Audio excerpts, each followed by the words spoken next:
Hello दोस्तों, कैसे हो आप सब। तो अभी अभी recently prime minister Narendra Modi ने यूनाइटेड स्टेट्स ऑफ अमेरिका के अंदर ऑफिशियल स्टेट विजिट किया था। तो इस वीडियो में हम लोग देखने वाले हैं कि ऐसी कौन से डील्स हैं जो इंडिया और यूएसए के बीच में साइन हुई और ऐसे कौन से सेक्टर्स होंगे जिसके अंदर इंडिया और यूएसए फ्यूचर के अंदर कोलैबोरेट करने वाले हैं। वीडियो में आगे बढ़ने से पहले हम लोग एक छोटा सा क्वेश्चन सॉल्व करेंगे, and that is about which country is India's largest export destination. India सबसे ज़्यादा किस कंट्री के अंदर अपने एक्सपोर्ट्स करता है। तो अपने पास में ऑप्शंस हैं ईरान, यूएसए, कनाडा, यूएई।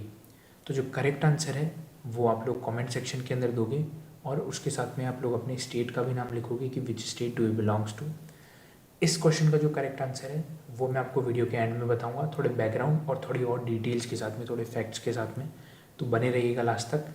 तो बढ़ते हैं हमारे वीडियो की तरफ। तो जब prime minister Narendra Modi US के अंदर एंटर करते हैं तो उनके स्वागत के अंदर जो बिडेन और उनकी वाइफ, जो कि फर्स्ट पर्सन है यूनाइटेड स्टेट्स ऑफ अमेरिका की, वो लोग वहाँ पे रहते हैं। तो देखते हैं छोटे से क्लिप के अंदर।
जैसा आप लोगों ने देखा इस वीडियो के अंदर कि प्राइम मिनिस्टर मोदी का कितना भव्य स्वागत किया गया यूएस के अंदर, तो इंडिया के लिए बहुत प्राउड की बात है। देन प्राइम मिनिस्टर मोदी और प्रेसिडेंट बिडेन ने अलग अलग टेक्नोलॉजीज़ के ऊपर डिस्कशन किया कि हम लोग किसके अंदर कोलैबोरेट कर सकते हैं इंडिया और यूएस साथ मिलकर। तो उसमें से जेट इंजन टेक ट्रांसफर्स हैं, ड्रोन्स के बारे में डिस्कशन हुआ, हेल्थ एंड स्पेस कोऑपरेशन के बारे में हुआ। उसके बाद में प्राइम मिनिस्टर नरेंद्र मोदी ने बोला कि जो डेमोक्रेसी है वो हमारे खून में बहती है और उसको मेंटेन करना और इंडिया के अंदर किसी भी तरीके का कोई भी डिस्क्रिमिनेशन ना हो, ये हमारा ध्यान रखना हमारा काम है। तो ये मोदी ने टैग करते हुए बोला है ओबामा को, क्योंकि ओबामा ने रिसेंटली इंडिया को टैग करके बोला था जब वो CNN के इंटरव्यू के अंदर गए थे कि India is not protecting there minorities, Muslim minorities, and if India don't protect them तो इंडिया अलग अलग हो सकता है, इंडिया के टुकड़े हो सकते हैं। तो ऐसा बोला था। तो उसके अंदर रिप्लाई के अंदर बोला है कि इंडिया किसी भी तरीके के डिस्क्रिमिनेशन को प्रमोट नहीं करता है, ऐसा मोदी ने बोला है बिडेन के सामने। उसके बाद में आप लोग देख सकते हो कि द हिंदू का एक ट्विटर पे इन्होंने पोस्ट किया है। तो इसके अंदर ये रहे मोदी और ये रही प्रेसिडेंट बिडेन की वाइफ, जिल बिडेन नाम है इनका। तो एक बहुत ही भव्य खाना हुआ था वहाँ पे। उसके अंदर 400 गेस्ट इनवाइटेड थे, स्टेट डिनर कहते हैं उसको। तो उसके अंदर वाइट हाउस के अंदर होता है ये, तो इसके अंदर सब इनवाइटेड थे। उसके बाद में प्राइम मिनिस्टर नरेंद्र मोदी ने ये बोला कि ऐसा पहली बार हुआ है इतने सालों में, मैंने बहुत बार विजिट किया है यूएसए के अंदर, लेकिन आज तक इतने ज़्यादा नंबर में जो इंडियन अमेरिकन कम्युनिटी है वो आज तक वाइट हाउस के अंदर कभी नहीं दिखी। तो ये फर्स्ट टाइम था जब इतने ज़्यादा लोगों को इनवाइट किया गया वाइट हाउस के अंदर, बेसिकली इंडियन अमेरिकन कम्युनिटी से। इंडियन अमेरिकन कम्युनिटी मतलब ऐसे लोग जो कि अमेरिका के अंदर रहते हैं बट उनके रूट्स जो हैं वो इंडिया के अंदर हैं। अब हर जगह कोई ना कोई जो टॉक्सिक एलिमेंट्स तो होते ही हैं, तो इस यूएस विजिट के अंदर भी थे। तो 2 मुस्लिम वुमेंस जो थी, कांग्रेस मुस्लिम वुमेंस, उन्होंने बाइकआउट किया था मोदी की स्पीच को eight joint session of US Congress. जो जॉइंट सेशन था यूएस कांग्रेस का, उसके अंदर मोदी की स्पीच को 2 वुमेंस ने, मुस्लिम वुमेंस ने बाइकआउट किया था, इल्हान ओमार ने और रशीदा तलाइब ने। तो ये दोनों जो हैं इन्होंने ये रीज़न दिया कि हम लोग इसलिए इसको बाइकआउट कर रहे हैं because India repressed it's religious minorities, जैसा कि बराक ओबामा ने बोला था। तो वो तो दिख ही रहा था कि अगर बराक ओबामा इस तरीके का कमेंट करते हैं जब प्राइम मिनिस्टर मोदी यूएस की विज़िट पे जा रहे हैं और इंडिया और यूएस के जो टाइज़ हैं उनको एक अलग ही रूप मिलने वाला है, तो ऐसे सिचुएशन के अंदर इस तरीके के जो ओबामा ने कमेंट दिए उससे ये सब तो होना ही था एज ए रिज़ल्ट। उसके बाद में हम लोग देखते हैं कि प्राइम मिनिस्टर नरेंद्र मोदी जब से आए हैं पावर के अंदर, जब से वो प्राइम मिनिस्टर बने तब से उन्होंने अलग अलग कंट्रीज़ के अंदर जो है विज़िट की है अपनी। तो सबसे ज़्यादा जो उन्होंने विज़िट किया है 8 टाइम्स उन्होंने यूनाइटेड स्टेट्स ऑफ अमेरिका में विज़िट किया, 7 टाइम्स जापान में किया, 6 टाइम्स फ्रांस और जर्मनी में किया, 5 बार चाइना नेपाल रशिया के अंदर किया है, 4 बार सिंगापुर यूनाइटेड अरब अमीरेट्स में किया है, 3 बार श्रीलंका यूनाइटेड किंगडम और उज्बेकिस्तान में किया है, 2 बार इन कंट्रीज़ में किया है और 1 बार के अंदर हमारे इजराइल भी है। तो आपको पता होगा और नहीं हो तो मैं बता देता हूँ कि प्राइम मिनिस्टर मोदी ऐसे पहले प्रेसिडेंट हैं इंडिया के जिन्होंने इजराइल के अंदर ऑफिशियली कोई विज़िट किया हो। इससे पहले कोई भी प्राइम मिनिस्टर इजराइल के अंदर विज़िट पे नहीं गया था। उसके बाद में जो अलग अलग डील्स के ऊपर डिस्कशंस हुआ है हमारा, वो हैं उनमें से कुछ जो बहुत इंपॉर्टेंट है, वो लोग हम डिस्कस करने वाले हैं। तो पहली है हमारी जेट इंजन टेक ट्रांसफ़र। तो ये क्या चीज़ है? तो अब यूएस की जो टेक जाइंट्स हैं वो इंडिया के अंदर मैन्युफैक्चर करेगी जेट इंजन को। कौन सा जेट इंजन? तो जेट इंजन 414। किसके लिए? तो जो तेजस, जो इंडिजीनियस बिल्ड हमारा एयरक्राफ्ट है, लाइट कॉम्बैट एयरक्राफ्ट, उसके लिए जो है इंजन अब इंडिया के अंदर प्रोडक्शन होगा। इससे क्या फ़ायदा होगा कि इंडिया के अंदर एम्प्लॉयमेंट मिलेगा लोगों को, ठीक है, और टेक्नोलॉजी जो होगी वो हमारी अपग्रेड होगी। जो हमारे एयरक्राफ्ट हैं वो और ज़्यादा पावरफुल होंगे और ज़्यादा टेक्नोलॉजिकली एडवांस होंगे, तो ये फ़ायदा होगा। तो जो एडवांस जो जेट इंजन है वो इसके अंदर ऐड किया जाएगा और इंडिया में ही इसकी मैन्युफैक्चरिंग होगी। तो इंडिया का जो सेक्टर है, एक्सपोर्ट सेक्टर जो है, बिजनेस सेक्टर है, उसको बहुत ज़्यादा बूस्ट मिलने वाला है। उसके साथ साथ डिफेंस सेक्टर के अंदर भी इन्होंने कोऑपरेशन करने का वादा किया है।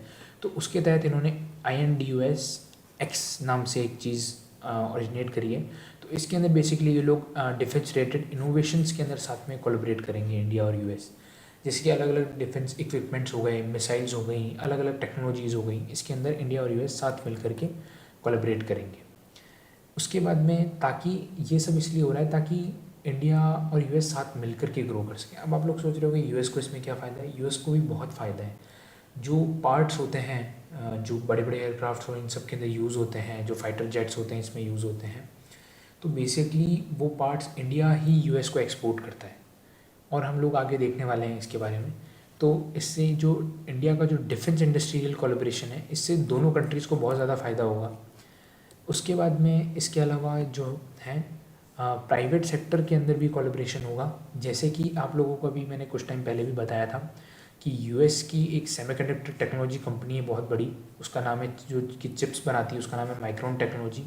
वो इंडिया के अंदर इन्वेस्ट करने के लिए रेडी है। और कितने का इन्वेस्ट करने वाली? $825 मिलियन का, जिसके अंदर क्या होगा कि जो सेमीकंडक्टर चिप्स होंगी वो इंडिया के अंदर मैन्युफैक्चरिंग होगी, स्पेसिफिकली इन गुजरात। तो वो एक प्लांट सेटअप करने वाले हैं, तो ये एक बहुत बड़ा बेनिफिट है। उसके बाद में स्पेस के अंदर भी कोऑपरेशन किया जाएगा, कोलैबोरेशन किया जाएगा इंडिया और यूएस के द्वारा। तो इंडिया ने अभी रिसेंटली जब प्राइम मिनिस्टर मोदी ने वहाँ पे विज़िट किया था, तो India recently join Artemis accord. तो आर्टेमिस अकॉर्ड क्या है? तो ये बेसिकली अलग अलग कंट्रीज़ का एक इसके अंदर पार्टिसिपेशन है, जिसमें सारी कंट्रीज़ मिल करके स्पेस एक्सप्लोरेशन और स्पेस के अंदर कोऑपरेट करने की ट्राई करते हैं और ऐसी चीज़ बनाते हैं जिससे कि सब कंट्रीज़ को फ़ायदा हो। जैसे कि यूएसए ने कोई एयरक्राफ्ट जो है वो अपना भेजा, कोई स्पेस शटल भेजा स्पेस के अंदर, तो वहाँ से जो उनको डिटेल्स मिलेगी, इन्फॉर्मेशन मिलेगी, वो इन कंट्रीज़, मेंबर कंट्रीज़ के अंदर भी शेयर की जाती है। तो ये फ़ायदा है आर्टेमिस अकॉर्ड के अंदर होने का। तो इसके जो फाउंडर है आर्टेमिस अकॉर्ड का, उसका नाम आपको पता होना चाहिए। तो फाउंडर जो है आर्टेमिस अकॉर्ड का वो है यूएसए ने इसको फाउंड किया था। उसके बाद में इंडिया और यूएसए ने एग्री किया है कि वो अब इसी साल एक ह्यूमन स्पेस फ़्लाइट भेजेंगे। ह्यूमन स्पेस फ़्लाइट बेसिकली ऐसी स्पेस फ़्लाइट होती है जिसमें असली में इंसानों को भेजा जाता है स्पेस के अंदर, कुछ रिसर्च के लिए और अलग अलग डिटेल्स गैदर करने के लिए। तो उसके अंदर ये दोनों कंट्रीज़ कोऑपरेट करने वाली हैं।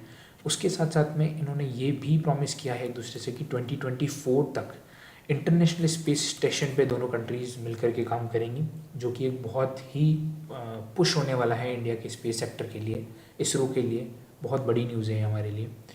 उसके बाद में जो यूएसए हैं उन्होंने जो एक पायलट वीज़ा प्रोग्राम स्टार्ट किया है, तो ये अभी कुछ स्टेट्स के अंदर इसको यूएसए ट्राई करेगा। तो इसके अंदर क्या होगा कि बेसिकली आपको घर बैठे बैठे आपका जो है वीज़ा रिन्यू हो जाएगा।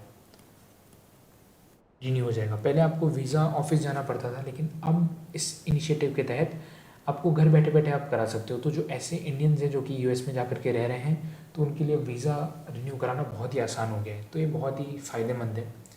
तो इन अलग अलग चीज़ों पे डिस्कशन हुआ था। इसके अलावा अब हम बढ़ते हैं हमारे आंसर की तरफ कि क्या है उस क्वेश्चन का आंसर। तो बेसिकली यूएस जो है वो फर्स्ट नंबर पे है, सबसे ज़्यादा जो एक्सपोर्ट इंडिया है वो यूएस को करता है। सेकंड नंबर पे हमारे पास में आता है यूएई, यूनाइटेड अरब एमिरेट्स, यहाँ पे सबसे ज़्यादा हमारे एक्सपोर्ट होते हैं। उसके बाद में थर्ड नंबर पे अब नीदरलैंड आ गया है। पहले चाइना हुआ करता था, अब नीदरलैंड आ गया। तो आप लोग देख रहे होंगे कि हम लोग इस पे भी काम कर रहे हैं कि हम चाइना से कैसे हमारा जो है ट्रेड बैलेंस है उसको मेंटेन कर सकें और चाइना के साथ में हमारी कम से कम डिपेंडेंसी हो। तो अब नीदरलैंड हो गया है वहाँ पे। उसके साथ में जो इंडिया का जो टोटल एक्सपोर्ट है वो ऑफ गुड्स एंड सर्विसेज वो 6% से इंक्रीज़ हो गया है, 6% से इंक्रीज़ हो गया। तो ये हमारे लिए बहुत ही बड़ी बात है कि धीरे धीरे हम जो है एक्सपोर्ट के अंदर घुसते जा रहे हैं। बाकी हम लोग जनरली पहले क्या करा करते थे कि इंपोर्ट करते थे गुड्स और सर्विसेज को, पर अब हम लोग एक्सपोर्ट के अंदर भी बहुत ज़्यादा बढ़ रहे हैं। तो ये इंडिया के लिए बहुत ज़्यादा फ़ायदेमंद है। तो that is all for today. अगर आपको ये वीडियो पसंद आया हो तो आप वीडियो को लाइक करो, शेयर करो और चैनल को सब्सक्राइब करो। इसी तरीके के और वीडियोस देखने के लिए आप लोग चैनल को सब्सक्राइब करो। Thank you so much guys, मिलते हैं नेक्स्ट वीडियो में। Bye bye.